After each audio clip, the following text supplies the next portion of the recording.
Hello everyone, this is Emma with the Software Training Lab, and today we are going over part 1 of healing tools. We'll be talking about the spot healing tool and the healing brush. First we have the spot healing brush. This tool is better used for just little spots that you want to get rid of, like acne marks or dust. The tool is the band-aid looking one with the dotted line half circle coming out from it. To work this tool, all you have to do is click on a spot you want to cover up. Photoshop will draw from the surrounding pixels to try and cover up the mark. You can change the size of the tool up at the top left, or you can just use the bracket keys to increase or decrease the size. The next tool is the healing brush tool. This tool is right below the spot healing brush and is just a band-aid with nothing else. This tool works similar to the clone stamp tool that you'll use later on.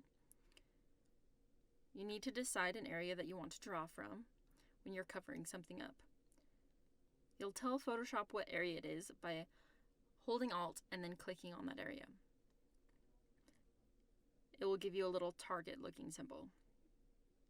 Once you've decided on the area, then you can go to the area that you want to cover up and just start drawing. It will constantly show where you'll be pulling from, because as you draw it will move with you. Photoshop will blend the copied pixels and the pixels around the location that where you're copying to make it look good and more natural. That's everything for Healing Tools Part 1. Thanks for watching.